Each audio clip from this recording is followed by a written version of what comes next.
España. Cientos de miles de personas rechazan en la calle los recortes del gobierno. Don't cry, my love, don't cry more. Las políticas económicas impuestas desde Bruselas y la austeridad estrangulan los servicios sociales. El Ejecutivo las defiende, sin embargo, como la única receta para salir de la crisis, la más grave de las últimas décadas, con cifras históricas de desempleo. Además, la corrupción se ha convertido en el segundo problema para la mayoría de los españoles que cada vez confían menos en las instituciones. Don't sing that old sad hymn no more.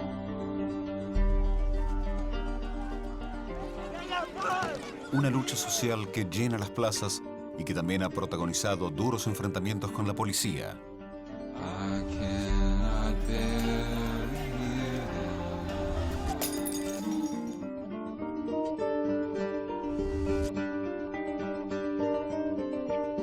Un nuevo país, una nueva realidad, con consecuencias impredecibles. ¿Por qué? ¿Cuál es el futuro de España?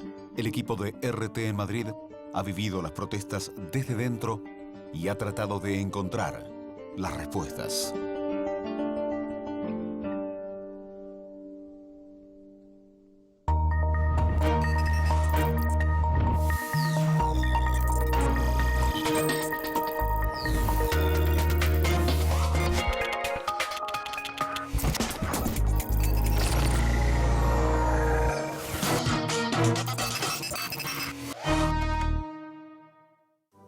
Para hacernos una idea de cuál es esa presión social en la calle, tan solo aquí en Madrid, que es donde nosotros trabajamos fundamentalmente, el año pasado llegó a haber casi 10 manifestaciones diarias. Pero es que este año ha habido más, tan solo en febrero y enero ha habido más de 800 manifestaciones. Esto ya para empezar ha supuesto un cambio, aunque sea meramente estético. Los centros de las ciudades llenas de gente, de pancartas con relativa frecuencia y un aumento también de la presencia policial. Pero ¿cuál es el trasfondo de estas protestas? Pues en el caso de España creo que no es tan fácil hacer una asociación protestas-crisis económica tan simplificada. Hay un análisis inmediato y lógico que puede explicar en parte estas protestas. Los datos.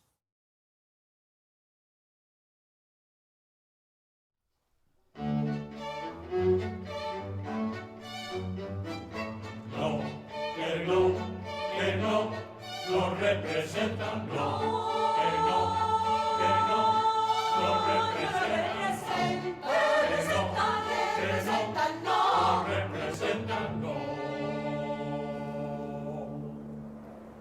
El déficit público de este año va a quedar al final, y es la cifra que mandaremos a la Comisión, en el 6,7, lo cual supone un enorme esfuerzo para el conjunto de la sociedad española, porque además... ¡A luchar por nuestros derechos!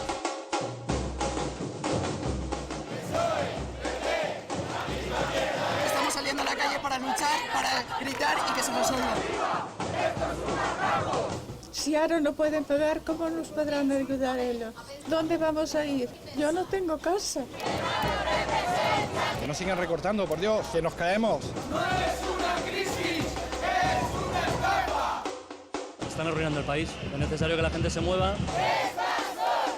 Nos están matando. Los del ladrillo, los banqueros, los políticos se lo han llevado, lo han malgastado. Se han hecho carreteras que no se usan, aeropuertos que no funcionan. Y ahora quieren que los paguemos en 2 días los trabajadores. Tú puedes ahogar a alguien, pero dejarle algo para respirar. Ahora mismo nos están asfixiando totalmente. Cada vez hay más paro.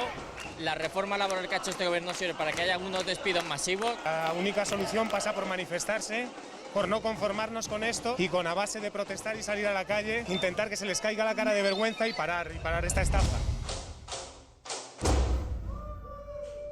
España está pasando una situación terrible. Es cada vez más insoportable. Particularmente, ya digo, la situación de desempleo juvenil. Y, claro, tener una generación entera que la mitad buscan un trabajo y no lo encuentran, eso puede comprometer el futuro de una sociedad. Pero con esta situación terrible que acabamos de escuchar, valora Naciones Unidas, convergen dos realidades que creo que como mínimo funcionan de acicate o de impulso para sacar a la gente a la calle.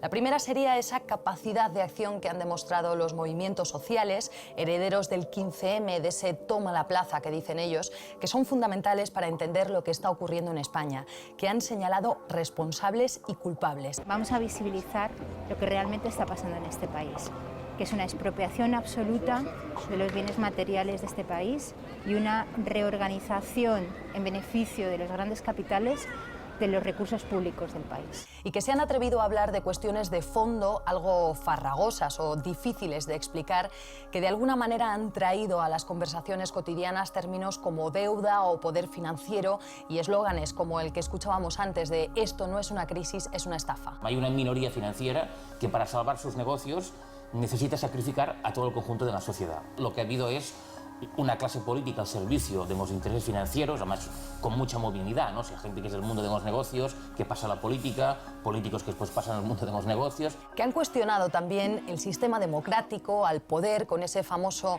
no nos representan, que defienden una participación ciudadana más allá de las elecciones, y todas esas reivindicaciones han llegado a conseguir un consenso importante, la simpatía del 70% de la sociedad española según las últimas encuestas. Unos movimientos que además se han fraguado online, que no se entenderían sin las plataformas digitales. Esto es solo el inicio de las búsquedas de una ciudadanía digital, empoderada en lo digital, oprimida como mayoría social en el terreno económico, ignorada, minusvalorada como un actor infantil, irresponsable, peligroso por las élites gobernantes, y que está buscando nuevas formas de democracia.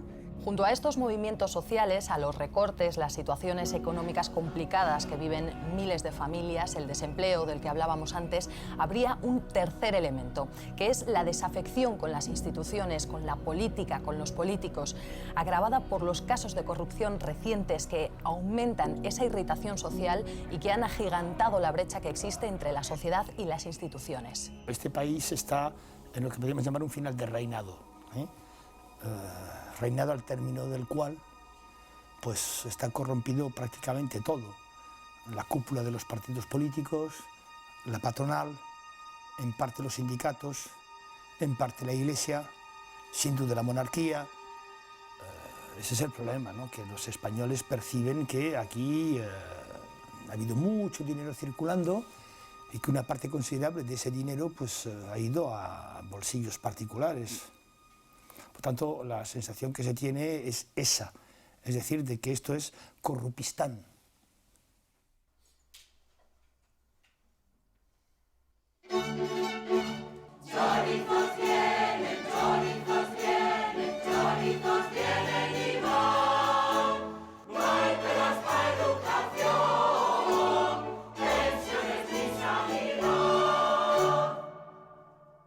Es un poco esa sensación de que todo es mentira, de que las cosas no funcionan como deberían. Se produce lo que los expertos llaman una ruptura del contrato psicológico. ¿Qué es esto? Es ese contrato informal que hay entre la sociedad y las instituciones y en el que la gente espera un comportamiento moralmente aceptable por parte de los que dirigen el país. Y esta ruptura tiene consecuencias impredecibles. Y eso genera evidentemente pues, una enorme frustración, ira y una situación potencialmente explosiva. Lo que la gente está esperando es fundamentalmente que no insulten su inteligencia, que los responsables pidan disculpas como mínimo y en la medida de lo posible que haya castigos ejemplares a los que han vulnerado de una forma más escandalosa pues, esos principios de confianza. Una inmensa tristeza que el pueblo español dimos la confianza para el sistema democrático y lo están haciendo pedazos. Y lo que es lamentable es que las instituciones de control no hayan tomado medidas. Donde, por ejemplo, se cuestiona la integridad del partido del gobierno, es el polémico caso Bárcenas, donde, según publican los diarios españoles El País y El Mundo, la cúpula del PP habría cobrado sobresueldos en dinero negro. Y eso se ha producido durante muchísimos años, pues tantos como casi 20, y era una práctica habitual, una costumbre, y ahí nadie osaba discutirlo, primero porque estaba autorizado desde las más altas instancias, en primer lugar, y en segundo lugar porque ese sobresueldo lo percibía buena parte de la cúpula del Partido Popular. Es falso. Nunca, repito, nunca he recibido ni he repartido dinero negro ni en este partido ni en ninguna parte. Nunca. El Partido Popular niega rotundamente que los papeles que han aparecido publicados se correspondan con la contabilidad del Partido Popular. Mientras continúan nuevas revelaciones periodísticas que van haciendo cada vez más grande esa bola de nieve y que hacen cada vez más difícil de creer esa versión oficial. No solamente crea la distancia social con respecto a los gobernantes, sino que crea una sensación de desprotección, de desconfianza, de falta de orientación, de no saber si culparles a ellos o culparnos a nosotros por haberlos permitido todo ese comportamiento, que es muy negativo. Está muy al borde, muy próximo a la agresividad.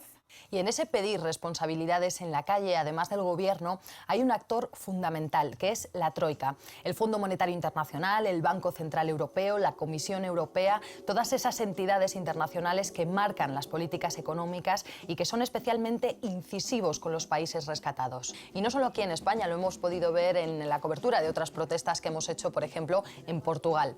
Estas imágenes que estamos viendo corresponden a la reunión que el presidente del Banco Central Europeo, Mario Draghi, mantuvo con los grupos parlamentarios aquí en España. Una reunión a puerta cerrada, pero que algunos diputados grabaron clandestinamente y la hicieron pública. Y aparece aquí como presentándose como un dios monetario todopoderoso, una persona cuya palabra es capaz de calmar y tranquilizar a los mercados. Y es cierto, pero también el Banco Central Europeo tiene una palabra capaz de chantajear y extorsionar a los países y aplicar y condicionar sus políticas sociales, sus políticas económicas. Pero es que a todo esto se añaden una serie de episodios o de anécdotas como mínimo chocantes, como que el presidente de la patronal, de los empresarios, pida públicamente a los trabajadores un esfuerzo. Si queremos salir de esta situación, no se puede salir nada más que de una manera, que es trabajando más y desgraciadamente ganando menos. Y esto es muy duro decirlo, pero es la verdad. Y poco después está en la cárcel por alzamiento de bienes y blanqueo de capitales. Ha costado mucho dolor, pero el barco no se ha hundido. O que el duque de Palma, el yerno del rey, Iñaki Urdangarín, imputado por desviar presuntamente dinero público, firmara algunos emails que se han publicado como el duque empalmado. ¡Detrás de los leones están los ladrones! Todo lo que se refiere a mí no es cierto, salvo alguna cosa que es la que han publicado los medios de comunicación. O que el propio rey se fuera a cazar elefantes a Botsuana en una de las crisis económicas más graves que ha sufrido el país y que la gente se entere porque se rompe la cadera y tengan que operarle de urgencia. Y lo siento mucho, me he equivocado y no volverá a ocurrir. Y todo esto genera una amalgama, en mi opinión, complicada de digerir, con una crisis económica y unas circunstancias personales, individuales, que hacen mucho más complicado pasar por alto estos comportamientos y que igual en una situación de bonanza, en mi opinión, podrían pasar más desapercibidos. Todo ese conjunto de cuestiones han generado un alejamiento muy fuerte respecto de la ciudadanía. La transición, que fue vendida como algo positivo, sobre todo por su condición pacífica, aunque no lo fue tanto, generó una serie de comportamientos autoritarios que al final, con motivo de la crisis económica, terminan estallando. Un alejamiento del que intentan diferenciarse los partidos políticos nuevos o más pequeños, ese mensaje de que no todos somos iguales. Se quieren diferenciar de ese bipartidismo tradicional en España, de las dos opciones mayoritarias, donde, como ya hemos visto, el partido del Gobierno, el Partido Popular, está cuestionado y el de la oposición, el Partido Socialista, debilitado. No saben reaccionar y adaptarse a la nueva situación que requiere otro tipo de partido y otro tipo de organización, ¿no? Que es lo que está reclamando la ciudadanía. Más participación democrática, una democracia mucho más transparente, mucho más moderna, por así decirlo. La casta política, ¿no?, de la que hablábamos, que nos ha conducido a esta situación, tanto a nivel de corrupción como a nivel de crisis económica, a nivel de todas las medidas que están tomando, que son el símbolo pues de ese régimen, ¿no?, que gobierna para los mercados y que y que está totalmente corrompido, no puede encabezar ningún proyecto transformador en el país. Pero ¿es posible una regeneración política, como dicen, o una democracia más moderna? ¿Y en cuánto tiempo? ¿Cómo se produciría? Pues no hay una hoja de ruta muy clara, ni de los partidos políticos ni de los movimientos. Se habla en términos muy grandilocuentes de cambiar el sistema, de un proceso constituyente, pero poco concreto sobre los pasos que habría que seguir. Y además esta incertidumbre sobre las consecuencias. Los expertos hablan de varios escenarios posibles. España corre el riesgo de acabar como Italia, es decir, con un cisma enorme entre lo que es la clase gobernante y una sociedad civil que le supera con creces a esa gerontocracia y a esos viejos, caducos cuadros de partido que ya no tienen otro fin que casi perpetuarse a sí mismos y a sus intereses en el poder, y que podemos acabar en una berlusconización. La otra opción es pensar que estos movimientos van a ser capaces de, por una parte, alterar el sistema de representación y abrir vías nuevas. Habría una tercera opción, y es que no pase nada en términos de un cambio de sistema, tan solo una vuelta atrás o un deterioro del estado de bienestar. Es la que hace el escritor Ramón Muñoz, que dibuja una España abocada irremediablemente a la depresión, incapaz de pagar la deuda y con la amenaza de una posible salida del euro, en la que los movimientos sociales no servirían en principio para provocar ningún cambio. Primero porque no es una crisis, esto no le quieren llamar gran depresión, pero le llaman gran recesión, me da igual cómo se llame, desde luego no es una crisis, no hay ninguna crisis, ni la del 93, que es la más cercana y la más grave, que se parezca a nada parecido a esto. Y yo creo que esto no es tampoco un cambio de ciclo, que no nos vamos a recuperar nunca, esto es una vuelta atrás a los niveles del bienestar o de penuria que hemos tenido históricamente siempre.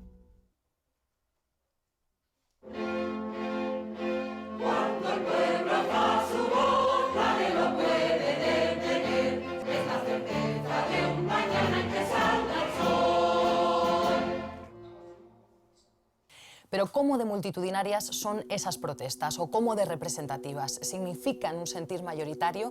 Pues los principales problemas para la sociedad española son, por orden, el desempleo y la corrupción. Es decir, los mismos problemas que se visibilizan en las manifestaciones. Sin embargo, las movilizaciones están muy lejos de aglutinar en la calle a la mayoría de la población. Cada vez se va generando más conciencia, pero es un poco lo que te decía antes.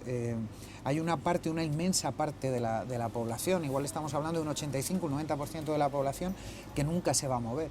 Una, porque está en una situación de precariedad, que en lo que está pensando es en que tiene que llevar algo de comer a sus hijos, aunque sea quitándoselo de la boca a uno igual de pobre que él. Y por otra parte, pues bueno, pues una parte importante que va a seguir que sigue acomodada, sigue viviendo bien. Y eso es algo que viene utilizando el gobierno y que en más de una ocasión ha destacado. Recuerdo, por ejemplo, unas palabras del presidente Rajoy desde Nueva York cuando estaba participando en la Asamblea de Naciones Unidas el año pasado, que apeló a esa mayoría silenciosa que sufría igual las consecuencias de la crisis, pero que no protestaba. Además, aquel día la polémica estaba en otra cosa, en la actuación policial del 25 de septiembre por la noche. Una actuación que reabrió el debate sobre la brutalidad policial y que pudimos vivir muy de cerca desde el principio.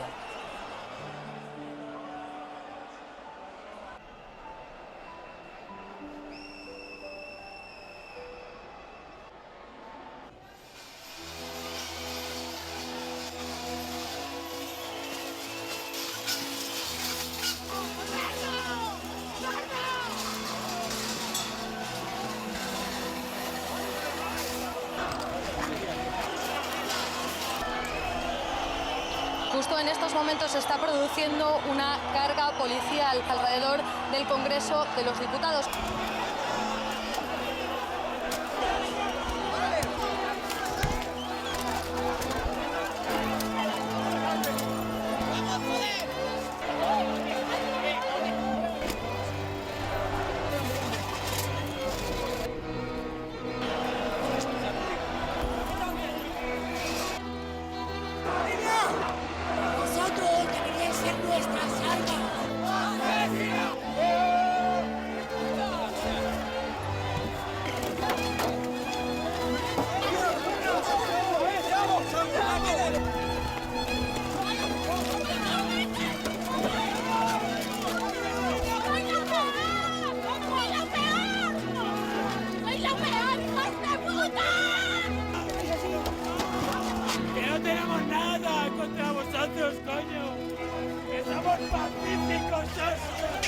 a quien se le ha ido de las manos el asunto es ciertamente al Gobierno, porque a nosotros no nos interesa en absoluto generar un escenario de violencia y de crispación.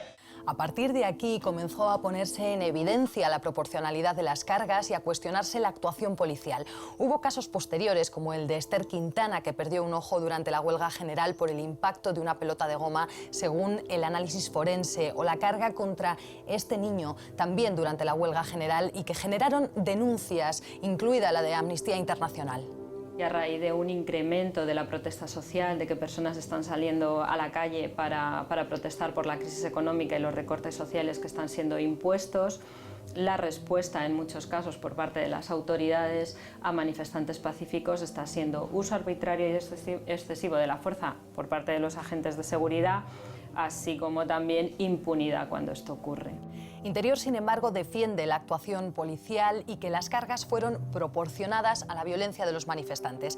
Sobre la violencia, lo que nosotros vemos en las coberturas es que en la mayoría de ocasiones, no digo en todas, pero en la mayoría de ocasiones suele tratarse de grupos reducidos, violentos, y creo que es importante explicarlo así, normalmente de chavales, de jóvenes que agreden a la policía, rompen mobiliario urbano y que no están entre los organizadores. Pero es que además revientan las propias manifestaciones.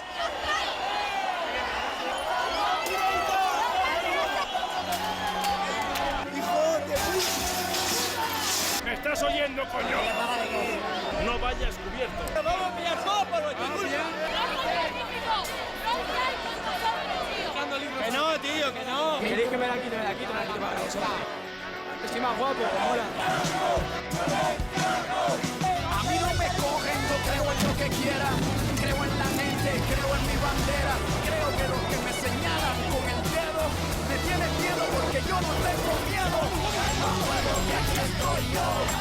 Que no lo digo yo. Que me sientes tú, lo siento yo, porque yo soy como tú.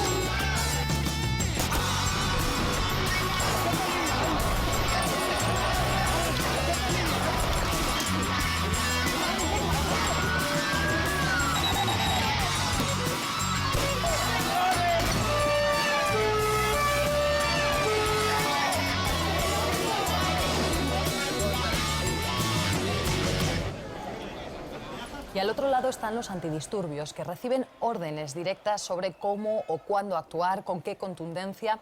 Estas imágenes fueron tomadas por los propios antidisturbios durante un entrenamiento. El resultado fue de 8 policías heridos, escudos rotos y una denuncia de la propia policía a sus mandos. Si en el entrenamiento se les exige más dureza y entre policías, entrenando entre policías, hay 8 heridos, bueno, pues cuando salgamos a la calle pues se supone que hay que emplearse más a fondo, que hay que ser más duro con los ciudadanos, ¿no? Y eso es lo que no puede ser.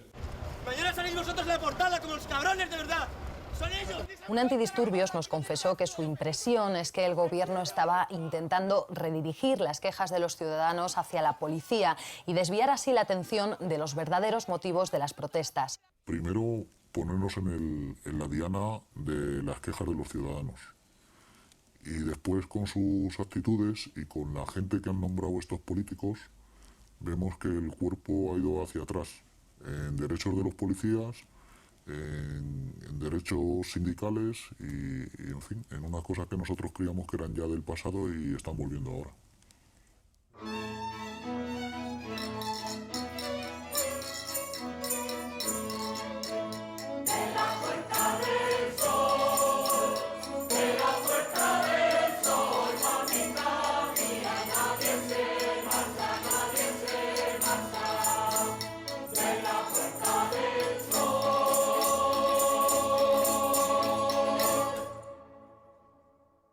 Pero ¿de qué sirven las manifestaciones? ¿Cuál es la presión real que se ejerce sobre el gobierno? Porque que hay una lucha social en la calle creo que es evidente, lo hemos visto, pero una de las críticas que se hace a los movimientos sociales es su inutilidad, su incapacidad para provocar cambios grandes e inmediatos o para liderar una verdadera revolución, esa protesta pacífica de manos en alto que no despeina a la clase dirigente o esa organización horizontal con un funcionamiento asambleario y lento que no soluciona los problemas urgentes.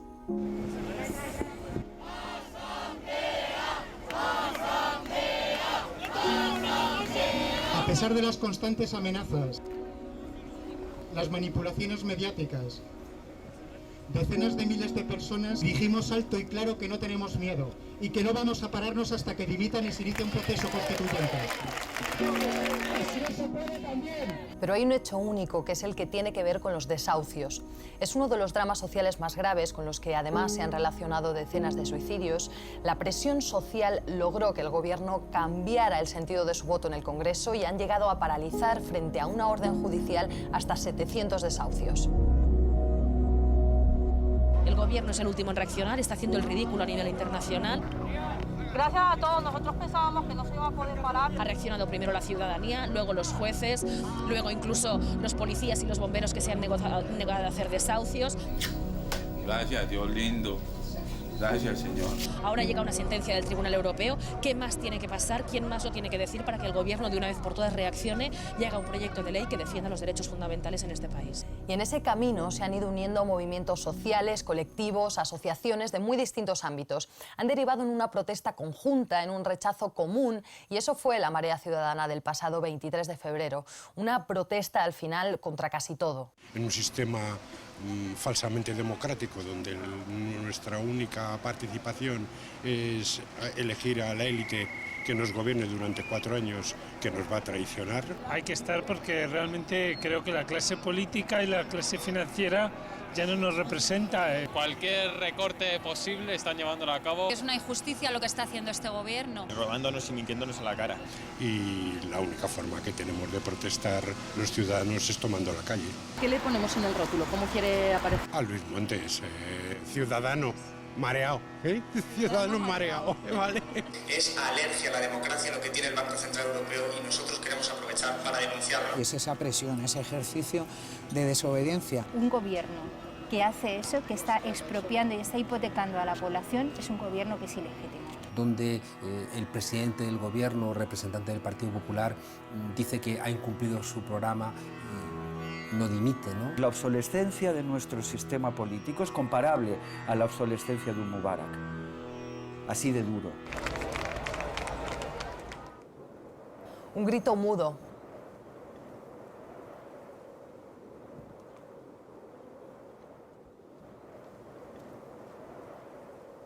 O sonoro.